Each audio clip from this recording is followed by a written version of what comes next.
राज्यव्यापी मेडिसिन ई पोर्टाल को विरोध करिछि उत्कल केमिस्ट ड्रगिस्ट एसोसिएशन। आज मध्यरात्रि 24 घंटा पर्यंत राज्यर समस्त मेडिसिन दुकान गुड़िक बंद रहिबा।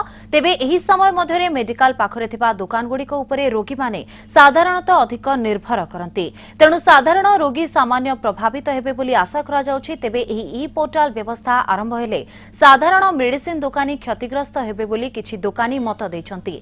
सेहिपरि ई पोर्टाल ले मेडिसिन मिलिले सबु वर्गर लोकंक ପାଇଁ ସହାୟକ ହୋଇପାରିବ ନାହିଁ, କାହିଁକି ନା ଆଜି ବି ବିଭିନ୍ନ ଗାଁ ଗହଳି ଅଞ୍ଚଳରେ ଲୋକେ ଇଣ୍ଟରନେଟ୍ ବିଷୟରେ ଜାଣନ୍ତି ନାହିଁ।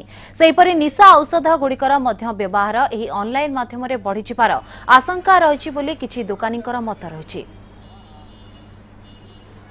ଗୋଟେ କଣ୍ଟ୍ରୋଲ ରହୁ, ଯେମିତି ଆମେ ଯୋଉ ପ୍ରାଇସ୍ ରେ ଦଉଛୁ ଯଦି ସେଇ ପ୍ରାଇସ୍ ରେ ସେମାନେ ଦେବେ କିଛି ଅସୁବିଧା ନାହିଁ।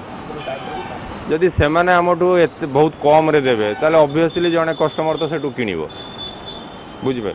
आमठू जदि जो प्राइस रे आमे दउ से प्राइस रे सेमानू देबे, सेही कंट्रोल ताको ऊपर रहिबो। किछ ड्रेस कथा अलग, आपण आज किनि देले 5 दिन पर आइला मेडिसिन आपनकर मुंडो बिंदुची, आपण कोडी ऑनलाइन मगे ऑनलाइन 3 दिन पर आसी पहुंचीबो, आपण ता संभाली परिबे। आपण ओडे ऑपरेशन हेची, आपण मेडिसिन आज खाया दरकार, आपण केमिति ऑनलाइन कि देबे? आपण जेमिति लोकल केमिस्ट रु किनिया बाध्य।